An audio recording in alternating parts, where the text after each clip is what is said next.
Welcome, everybody. Good to see you all this afternoon. Hey, if you wouldn't mind, go ahead and start your video if you're able so we can see it, but go ahead and mute yourself. It sometimes helps with background noise. But welcome to the second Fine Arts Salon of the academic year. I think I know all of you there. I'm Dr. Christy Gardner, Chair of Com Arts Theater and Art, and welcome. Thanks for showing up this afternoon. I'm really looking forward to this conversation. Our first session of the year, we were delighted to have Bruce Herman took us into his studio. And our next one after this, we'll be hearing from our newest Com Arts prof, Dr. Chris Underation will be presenting some of his work. But today we are talking about theater. And so pleased to introduce my colleague Norm Jones, and my colleague literally down the hall in Barrington. Even though I don't see much, we don't see each other much though, those places. We're seeing each other this way more often in our Zoom spaces. And for our purposes today, he was the director of the Velveteen Rabbit. And I'm so pleased that Norm is going to talk with us about that production. Some of you might have joined us over the summer for our digital Summer Arts Festival, where our theme was looking at the role of art in a time of crisis. So we've kind of continued that theme with our these couple of first fine art salons. And so with the cast and crew of the Velveteen Rabbit, they got a real firsthand taste of that, of how do you do theater during a pandemic. And I'm looking forward to hearing what Norm has to share for us on that. So let me turn it over to you. And then I know that you have a few prepared remarks and some slides to show us, and then we'll just open it up for conversation after that. Yeah, thank you very much. Thank you, Christy. I hope everybody can hear me okay, I guess. And I also want to thank Ryan Canister, who's our fine arts manager, for putting together all of this information and putting together the slides and video clips that I want to show you, as well as Julia Murphy, who is our theater resident marketing director. And she helped me with finding the images that I wanted to use. A while ago, quite a long time ago now, quite a long time ago, I was able to watch an interview with Madeline L'Engle. And one of the questions she was asked was, why do you write books for children rather than books for adults? Because she was the author of A Wrinkle in Time and some other books that were oriented toward younger audiences. And she said, what I write would go right over the heads of adults. And that has always struck me. And the person interviewing her was very surprised, but I had a sense of what she meant, that her books have a great respect for children and a respect for their imagination, that a child can climb into an old cardboard box and fly to the moon. And that had always stayed with me. And another thing, one element of my artistic mission is to create theater that is accessible to everyone, not only an artistic elite, which is what so many people think of when they think of theater. To create theater that is an experience of community. And a story for children and adults could be an expression of that very mission. So in order to tell you the kind of story of how Velveteen Rabbit was created, I need to go back a little bit and kind of run through a whole story fairly quickly and talk about what happened with the Velveteen Rabbit. Well, it goes back to a production of an adaptation in 2014 with two seniors, Sarah Hand and Amelia Haas. And they adapted for the stage a production of Dr. Seuss's book, Oh, the Places You'll Go.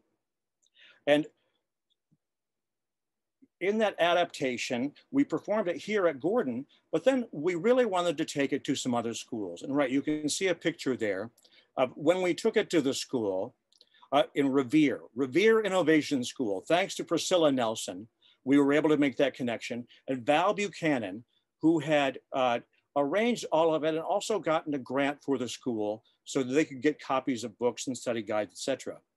Well, prior to the performance, the cast and I went around to the kids and talked to them. And one of the kids asked me, "Are you the narrator of the show?" And I said, "Yeah, I am. I'm the narrator." He asked, "Does the narrator speak in a really low voice?" I said, "Well, sometimes the narrator does." I said, "I'll tell you what, when a certain time comes in the performance, I'm going to look right at you and I'm going to speak in a very low voice." And he wasn't sure what to say. Well, so the show was about to begin and the principal came out, and the audience was all the way around, and we performed right in the middle of the gym there, as you can see in that photograph. And she asked, "How many of you have ever seen a play before? Raise your hand." I didn't see a single hand go up. And that was the first thing that really impacted me. I was expecting some hands to go up, but not a single one did. So the performance started, and then there was a certain point in the show, I thought, here's the time. So I looked at the boy and I spoke in a low voice. "Oh, the places you will go." And I expected his reaction to be joy. Yay, wow. His reaction was awe. Not awe at my voice or something, but awe at the fact that I was doing this just for him. And that choked me up. I thought, oh my goodness, he hasn't experienced quite anything like this before. Then after the show, we had an opportunity with these older kids, the 3rd, 4th, and 5th grade kids, to have a little bit of a time of question and answers with them. And one little boy, nervous about saying anything, but his sense of wonder overcame his fear. And he said, "What is it like to be in a play?" And I was taken aback by that. The thought that and I prayed quickly, "Lord, please let this boy be in a play." So I pondered these things in my heart. When will be the right time to do a play for children and adults? When and what story should it be? Well, several years ago, Kayla Gardner, one of our seniors, in her senior showcase, Kayla's a writer, a director, actor, stage manager, and she loves kids. And what she did was she got stories from some local elementary school kids, combined them into one big story, and peers performed them in our theater under her direction. Kids and their families came, as well as students from Gordon. But to see the faces of those girls and boys when their story was being performed was absolutely priceless. And so was the look on their parents. Well, soon it was graduation, and after the commencement exercises, the graduates were at the theater banner with families and friends. And I was standing near Kayla when we both heard a young voice. Turned around to see a boy of 8 with his mom. He was dressed up in a little blue jacket and a tie. He was holding flowers. And he said, "These are for you, Miss Gardner. Congratulations on graduating. Thank you for telling my story." Hugs. Mom and son walked away. Kayla stood. We both had tears in our eyes. And I said, "You changed that boy's life forever, Kayla." And she replied, "He changed mine too." So again, the seed planted in my heart. And I said, so what story would I choose and when? Well, the time came when we, as a program in theater, we have a desire to get our productions out into the community as well. So I thought, here's our opportunity. And this priceless, timeless story of the Velveteen Rabbit that I had read so many years ago stayed with me. Timeless and timely story. And in keeping with that element of my artistic mission of to create theater that is available to everyone, not only an experience of the elite, but respect for the imagination of the audience and a story of what it means to be truly real. Well, my plan for that last winter and spring went like this: to develop a Velveteen Rabbit, find the right script adaptation and perform it on campus, and then to take it into area elementary schools. Kimberly LaCroix, who had worked with tremendously with our program, our department, wrote 5 local Mass Cultural Council grants, and we got all 5 in Revere, in Lynn, in Beverly, Hamilton, Wenham, and Rowley. The grants were to pay for copies of the book, study guides, and the expenses involved with coming to there to do the performance. So the next task was to find the right script. And there are a number of adaptations of the book for the stage. And I read 5 different ones and was disappointed with all of them. They were demeaning, disrespectful of children and of the story. They had things like people dressed up in rabbit suits or playing these silly, silly things that I thought, okay, children will kind of laugh feeling sorry for the performers, but that'll be about it. They will not get what the true story is.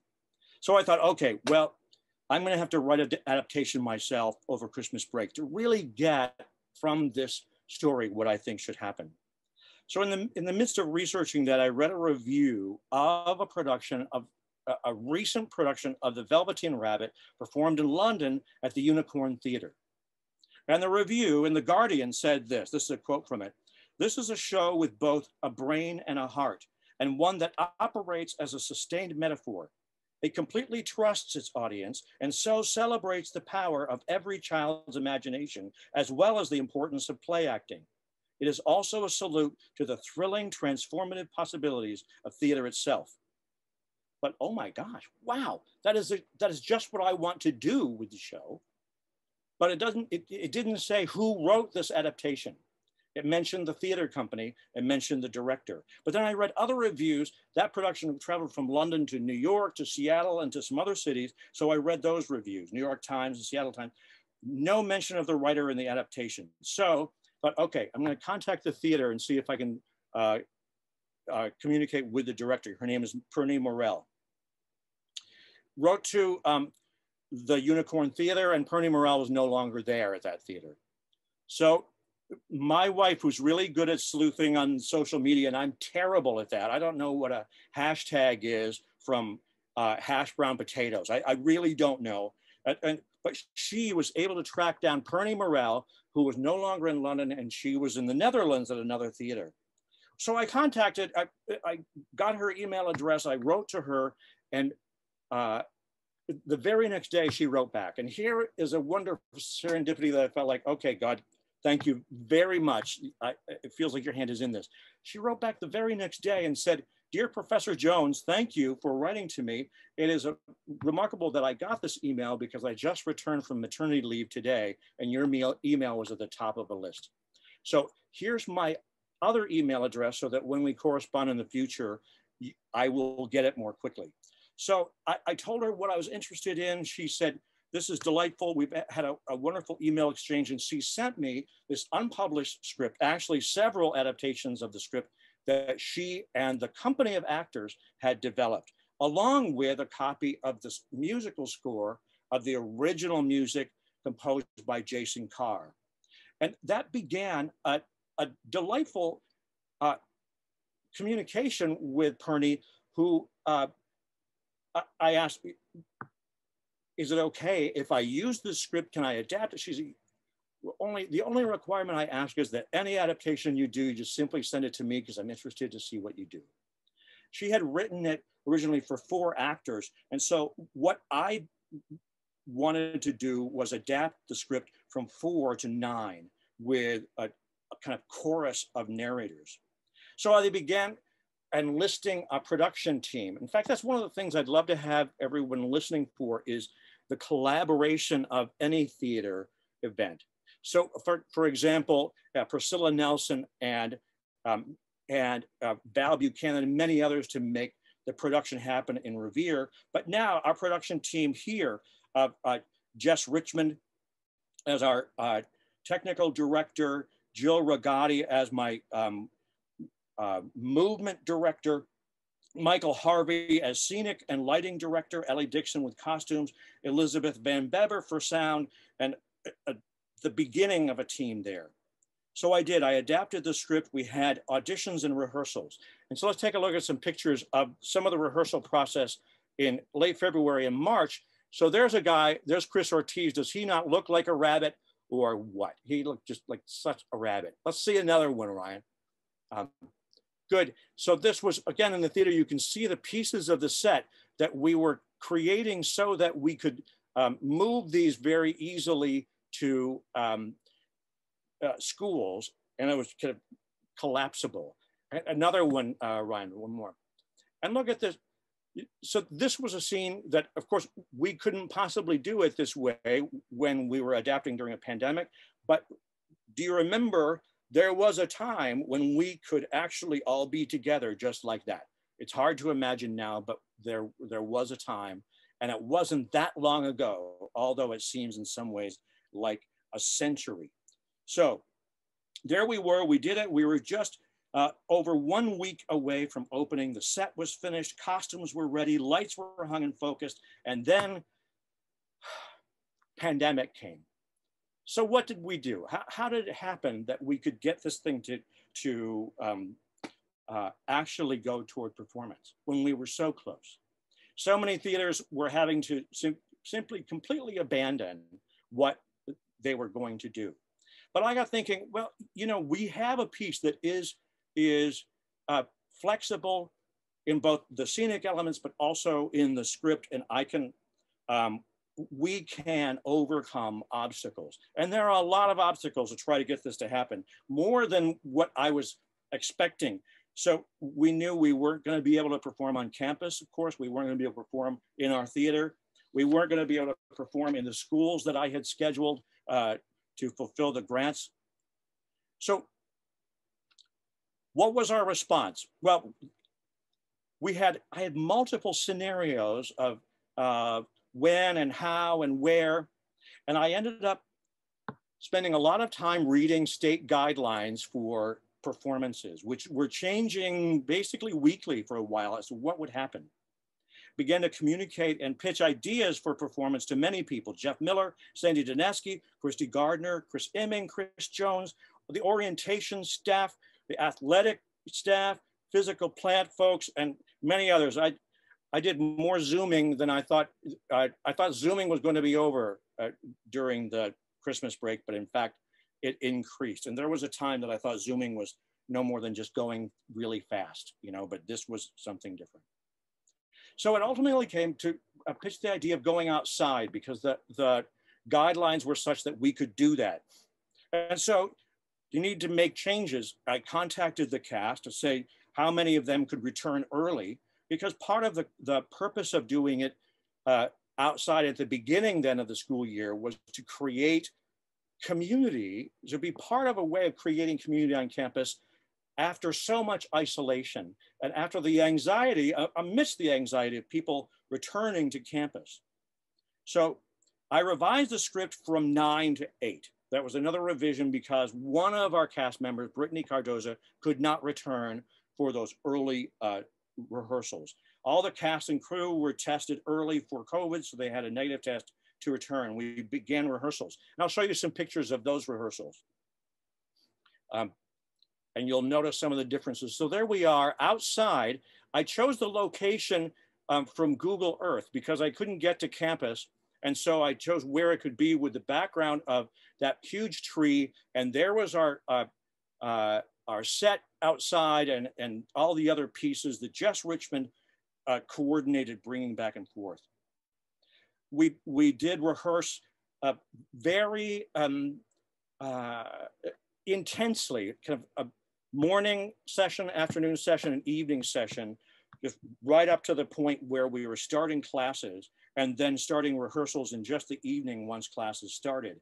But then it was going to be time to perform. It was hot, we were dodging rain. We had to move the keyboard and lights and sound and all that equipment back and forth between everything. I revised the script again when we were out there.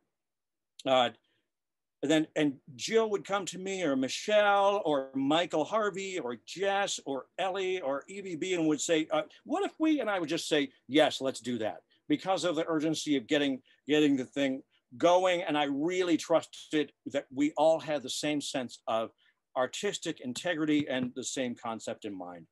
And suddenly state guidelines changed from having a total of 100 people at an outdoor performance to 50 people at an outdoor performance. And that included the cast and crew of any production. That meant our audience size reduced to 35 for every performance. And just at the time when we were going to begin to advertise the number of seats, fortunately, just before that it changed so that we could just enlist the number of people. So one of the things that I decided to do in this next adaptation of the script was to create some scenes that were specific to the pandemic. Rather than attempting to ignore the fact that the pandemic was going on, I felt like we needed to embrace the fact that we are performing right now. And that the point was that we have all been isolated. And even though we need to take these extra measures for safety, we are all in this together. So I want to show you a clip from the beginning of the play. This is the very first thing that oh, there's another clip from a rehearsal, right? Here's a stick that we used to keep ourselves 6 feet apart. And then there's another one. Yeah, that's nice. Again, from the rehearsal process. Chris's was the best rabbit. And that's Hannah Noel Storman, and she was the boy. She was just terrific. Now let's take a look at this clip, right.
Good. So you can see in that clip a number of things, just to deliberately be able to tell people, look how safe we're being. I had read a review of a production in the Berkshires, the only production that was being allowed to be performed by the Actors Equity Union. And in the reviews, they interviewed a number of people who came to the show and said, well, we were nervous about coming because we weren't sure that the performers would be safe and would be following guidelines. And I took a clue from that to create from the very beginning the sense of, look, here we are, we're being safe, relax, and in fact, see how creatively we can still follow all of these guidelines. You'll notice even in moving the blocks around, they're moving in curves so that they could stay away from each other. I also have to recognize Jill Rigotti, our movement director, who made sure all of those moves were done beautifully and in keeping with the production. So we also created one other thing after this was sweet. In the original story and in the original script, there's a scene at Christmas where the boy is unwrapping some presents. But I decided to make that a Zoom Christmas rather than a regular Christmas. So the other people are calling in uncles and aunts, grandma, and the only people there were the boy and his mom. So after the final dress rehearsal, we were ready to perform. We were going to be opening the next day on Wednesday. We were packing up, and I heard a voice behind me, the RD, one of the RDs on campus, who said to me, I'm sorry, but I have to put a couple of your cast and crew members in quarantine. Aiden Stockin, who was a member of the cast, and Kyle Vanasek, who was our stage manager, had been on the same floor with several people who had been tested positive for COVID. So they were put in quarantine and were not going to be allowed to perform or stage manage for the show. So here's what we do. That evening I went home after the rehearsal and revised the script again, went from 8 to 7, sent those changes to the cast, and then the next afternoon at 3, before we opened, we had an emergency rehearsal for anyone who could be there. And then, so our first full run through of the production of Velveteen Rabbit with this revised script, with some of the people taking on new parts, new roles, that like Felicia, who played the role of the mother, Aiden Stockin, who was no longer in the show, was playing the role of the father. But suddenly Felicia became a single mom. That was that. And she did both lines for dad and for herself. And others just combining roles, but they did it. And so our opening night performance that you're seeing portions of there was the first time that whole show was actually done. And it's the one that was filmed. It was really a miracle. We had 2 more performances that followed this that on Thursday and Friday. We had 2 scheduled performances for Saturday, but they were both rained out. And so we were able to only have the 3 actual live performances. So what's going to happen in the future? I did have and do have still these 5 grants, been in contact with the folks who have given these grants, and some are willing and interested to extend them potentially for a year. That's not all been decided yet, but the piece is flexible and it's portable. So, and it's also part of our repertoire. It's flexible enough that we might be able to still take it to other places, and that is the hope. So it is part of our repertoire. So what is a takeaway from me? It's about overcoming obstacles, a simple and profound experience. In creating this piece with these wonderful and talented and sacrificial and disciplined artists was an elixir for my weary spirit. Creating with them, we few, we happy few, we band of brethren. I want to show you a clip from the end of the play. Just notice, how the light changes. And one of the nice things about film is that Michael Harvey, who did this filming, could zoom in on different spots. I love the light on the truck going by too. That was always fun to have. Just the sense of what was going on out there. So let's watch the play. Just notice the changes in lighting. And so it's the end of the day. We timed it for that.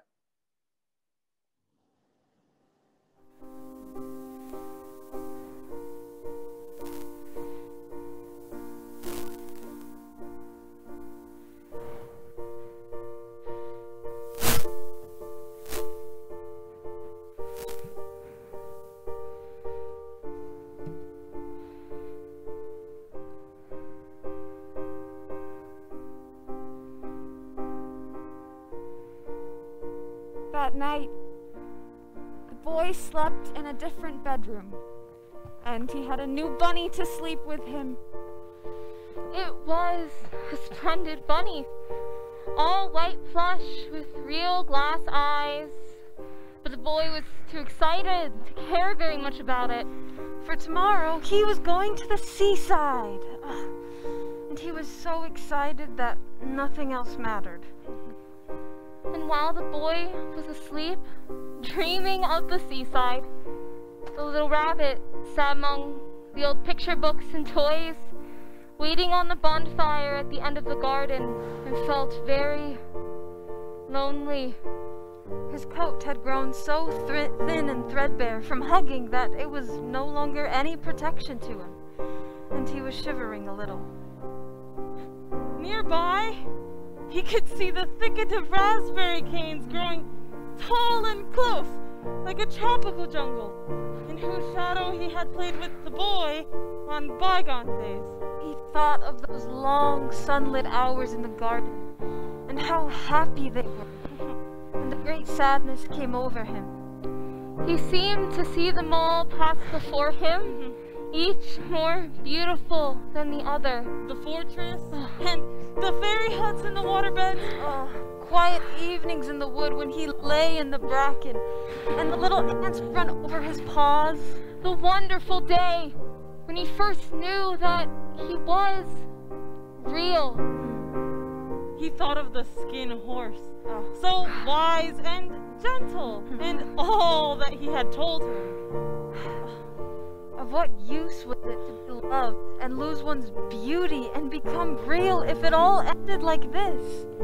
And a tear, a real tear, trickled down his shabby velvet nose and fell to the ground. And then, something strange happened. For where the tear had fallen, a flower grew out of the ground. A mysterious flower, not at all like any that grew in the garden. It had slender green leaves the color of emeralds, and in the center of the leaves, a blossom like a golden cup. It was so beautiful that he just sat there watching it.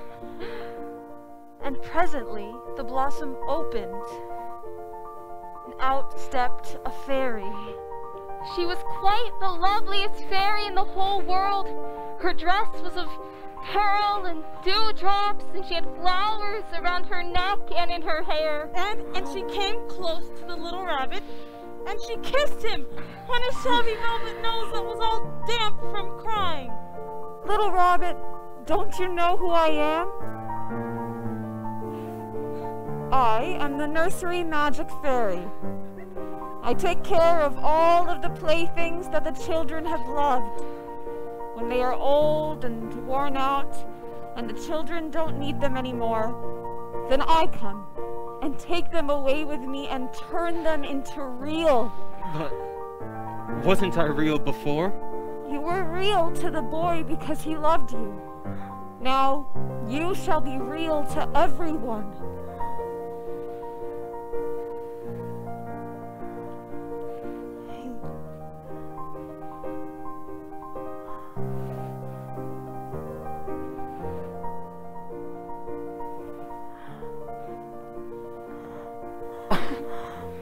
I'm real. Whoa! I'm real at last! And the fairy took the rabbit with her and flew with him into the wood. Autumn passed, and winter. And in spring, when the days grew warm and sunny, the boy went out to play in the wood behind the house. And while he was playing, a rabbit crept out and peeked at him. And about his soft little nose and his round black eyes, there was something familiar, so that the boy thought to himself, Well, you look just like my old rabbit that I lost when I had my fever.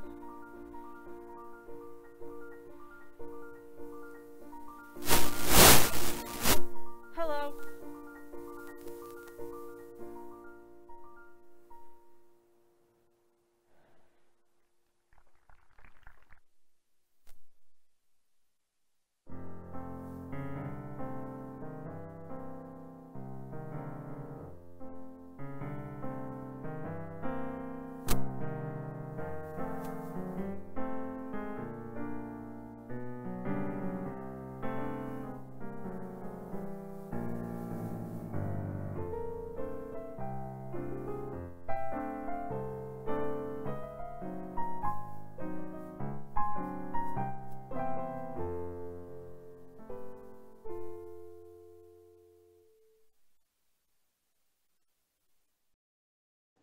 So there we are.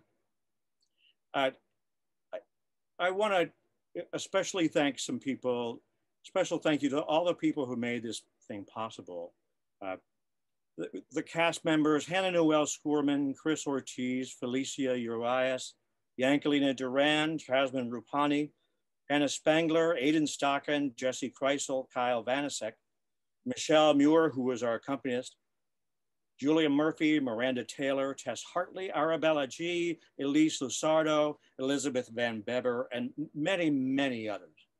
So thank you all for your interest, and thank you for being here. I'm happy to answer any questions that you might have or comments that you might like to make. Thank you, Norm, for that. Yes, let's open it up for comments or questions. Just feel free to unmute yourself. I think we're a small enough group. Unmute and ask.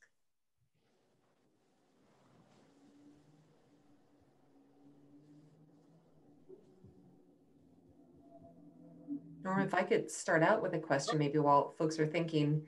It's really the question that I mentioned we were focusing on this summer, and I just keep thinking of how the Velveteen Rabbit, as the first production of the year, you really were in the kind of crosshairs of the pandemic, as you explained, of like, right, ready to go in the spring and then everything changing. How, reflecting on particularly the experience with this production, what is the role of art in a time of crisis? How would you answer that in light of this experience? In light of this experience, one of the, several things come to mind. The story itself, which is the story of this boy and a stuffed rabbit, and how important the stuffed rabbit becomes to the boy. And the story of the rabbit having a sense of what it really means to be real and a connection with others. And I felt like that was more timely during this time of a pandemic than it was even in the spring. Another thing that was important to see these careful steps, a pandemic curtain call, for example, was allowing people the opportunity to be together, to have a sense of participation with a story while still feeling like they can be safe. And I think the role of the arts then can be, look, we can experience the arts. It doesn't mean they go away. It means we need to adapt, and we can adapt to a situation. We will overcome obstacles. I mean, so much of, say, what I teach in an acting class to actors is, here are the obstacles this character faces. How is this character going to overcome them in this scene? And I was making the same application to what seemed like almost daily new obstacles that came up in the course of attempting to put the thing on stage, get it in front of people. We just weren't sure, who have I not communicated with? Who do I need to make sure is okay with this, and how these guidelines are being followed, et cetera. So I think being able to be an example of overcoming obstacles, but how can we be a part of the community to create help us to realize what our identity is. Yeah. That's great. Thank you. Other questions? I have a question. I'm just curious to know how, if there's like a concept or a new idea that you learned either about communications or theater just during this whole process, and just like theater during COVID, if it brought about a way of visualizing or art, if that makes sense. Yeah, you know, it did, because as a director, I am, part of my artistic mission is to create, to move audiences from being spectators to be participants in a story. Suddenly we were faced with guidelines that at no time could a performer be closer than 25 feet from an audience member.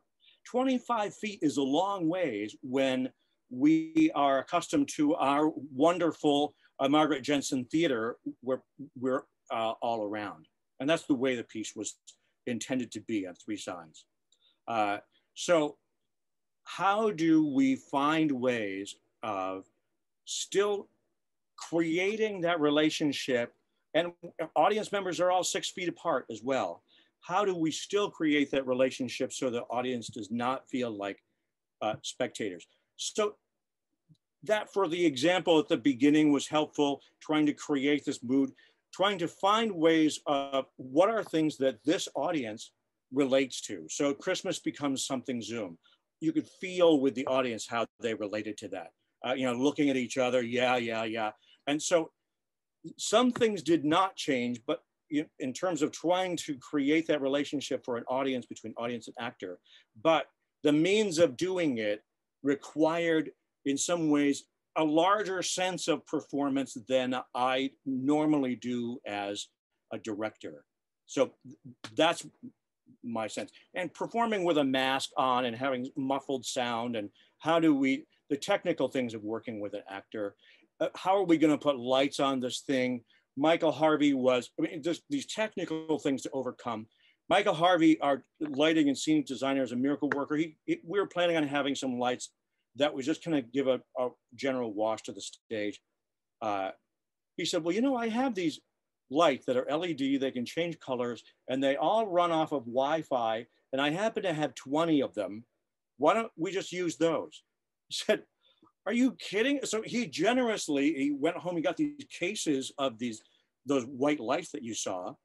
And Jess Richmond decided, well, you know, those white lights look kind of ugly on themselves. So I'm gonna go to the shop and build just little cupboards for them to fit in. So they'll still see them, but they won't be distracting, and they'll fit in with the rest of the set. So she just did that too. So all serving the concept of the story is not new. But what it means is, here's a new situation we have not faced before. We're outside, we have all this distance.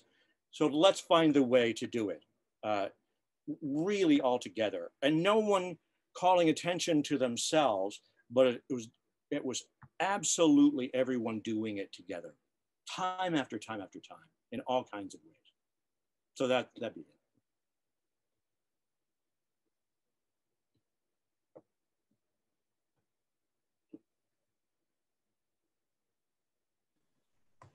Actually, Norma, I had another question about, just thinking of Rachel's question. Was there anything in the way the show was finally produced that you would not have imagined doing originally, but like you're really happy now that you did? And I don't know if it's something you could recreate when you hopefully would tour this to schools. I guess one thing I was thinking of, and I didn't have the opportunity to see it outside. I saw it when it premiered with Homecoming. But as you saw in the clips you showed, I loved the natural lighting. Yeah. And how it really moved from day into evening, and especially that clip you showed where you saw the lights of the residence hall and then the light of the home. How was that connection? It seemed like a bigger stage than maybe you had anticipated when it would have been in the black box. So that was something that jumped out to me. But is there anything like that you would not have anticipated, had it been scheduled for the black box, but now you can't imagine doing the production differently because of that, because of those changes? Yeah, I'm glad you mentioned that, because yes, At first, I thought, okay, how are we going to work in the fact that we're next to a dorm? There's going to be lights. We're right next to a road. And I thought, there's going to be noise from the road. Is that going to be upstaging to the show or not? So I thought, okay, do we try to ignore it? Or the same thing, we're in a pandemic. I thought, no, we're just going to make this part of the show. It's just going to be part of the show. In fact, on that night we filmed, there was somebody in Farron practicing their tuba up until the point we opened. I mean, I thought, okay, if the guy wants to play his tuba during the show, I guess that's just what will happen.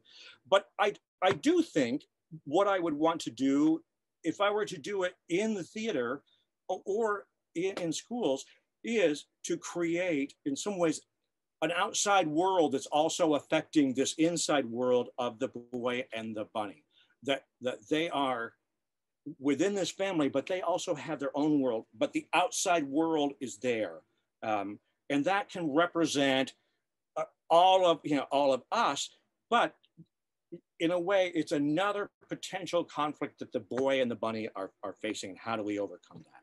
Yeah, because the conflicts within the story, the only real sense of that, there's one part where two real rabbits come and talk to the Velveteen Rabbit when he's still a stuffed rabbit, trying to get him to be real. And so that's a kind of outside world thing, but not the same as what we were experiencing outside. So that is something that I thought, great, there's gonna be cars and there's gonna be other lights, and who knows what else might be happening during the course of a show.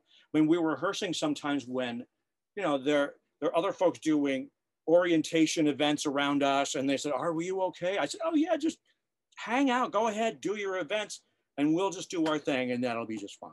Just stay far enough away. But right, I think I would do that very thing. Yeah. That's great, thank you. Other questions? We had to. What's that?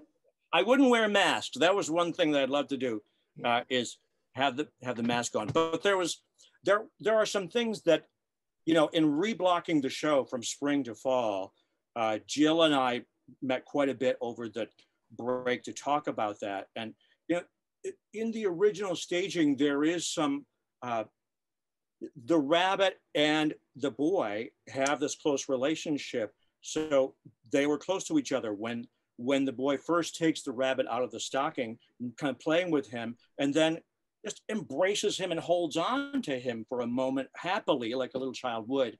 But of course, we had to restage that. So it was mime stage left and stage right. So he looked like he was being hugged and she was hugging stage left, but they were not hugging in reality. But still, it still worked. People knew what was going on, but I did miss that moment. Yeah, there were things like that.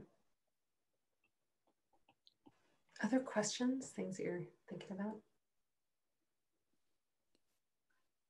Bug. Hey, that was great. Oh. I got interrupted by Convy partway through this. So you may have mentioned this, but I'm interested in what interaction you've had with the playwright. I mean, has she checked in? Have you checked in with her, and what feedback? Did you talk about that? Sorry if you've already. Well, she's in the process of potentially moving back to London, and so our communication has been less since we staged it. But she was thrilled with the fact that we were doing it. I honestly, I could not get over how generous she was by simply just saying, oh, well, let me just send you these. Tell me what you think. Unpublished scripts. Oh, and here's another one that we actually used. She put in a script that has all of the stage directions and all of the things that they use. But then she said, oh, you probably won't want this one because you're going to want to do what you as a director would like, but I'm just going to send it to you anyway. And here's the original score of Jason Carr. She said, that's fine, you can use that. So delightful. But she's a candidate for several potential artistic director positions at theaters in London. One of them is the Young Vic. How about that? Yeah. But oh my gosh, He was really, really kind about adaptations. For a while, I ended up doing 8 different adaptations of it. And after about the third one, she said, you don't need to keep sending me more adaptations until you have a form that you finally feel like this is what you're going to do, or this is what you've done, which was very kind of her, you know. She knew I felt kind of obligated for her to see everything that I was doing. Because I wrote some new lines for characters for a doctor and stuff like that. She did it with only 4 people, you know, 4 guys did the whole show, and the accompanist. Jason Carr traveled with the show and played the keyboard live with it. So you have that relationship with her, and I hope you meet her over there. Oh man, right. I happened to mention that. Yeah. Right. Yeah. I hope so.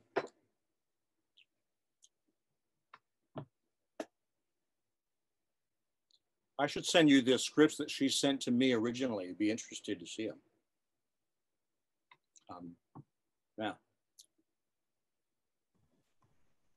Norm, I'm just looking around at my screen. A lot of the folks that are here this afternoon are involved in their own senior projects right now.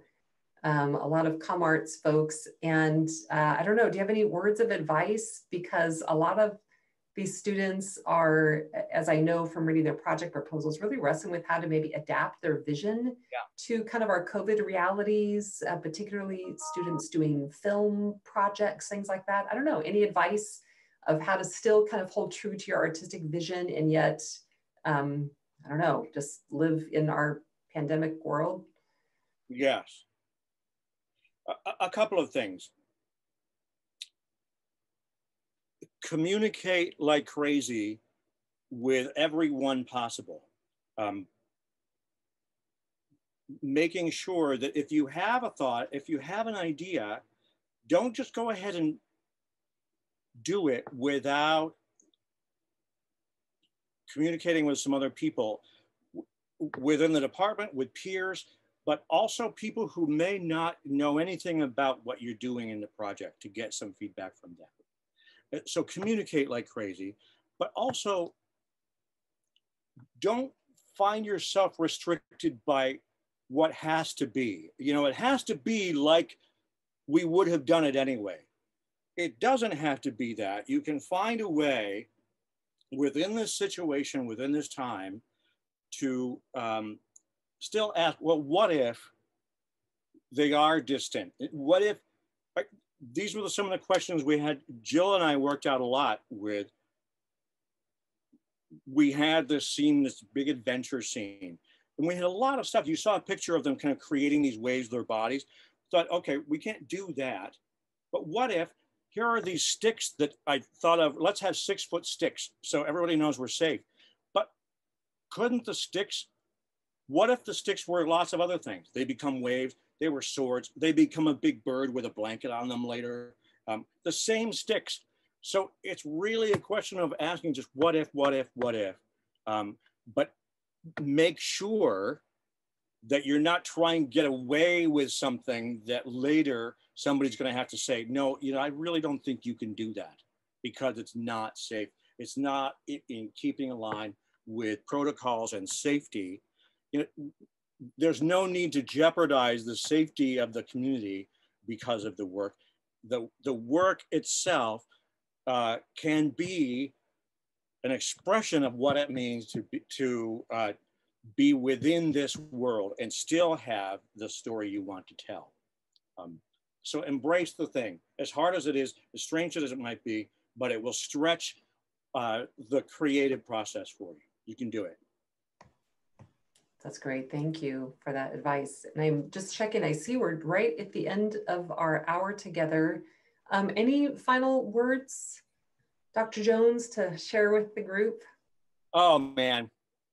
I think probably everybody's tired of hearing me talk, but yeah, I think I'll leave it with just the advice that I just gave. Yeah. Here we are in the midst of a pandemic.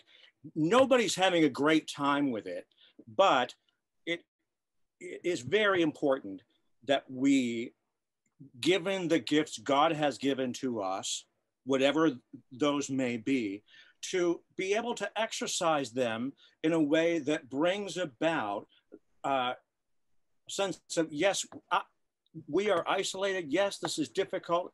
But look, every one of us is together and we share this one God and this shared spirit among us.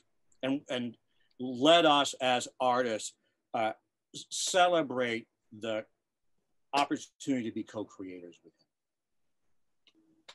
Quoting Madeline L'Engle. Thank you. Thank you, Norm, for your time, for sharing your work and your ideas. Thanks everyone for joining us this afternoon. And we've got one more of these this semester coming up in a few weeks. In November, Dr. Chris Underation from ComArts will be sharing from his work. Thanks everyone. Have a good rest of your afternoon and evening. Thank you. Bye everybody. Thanks again, Norm.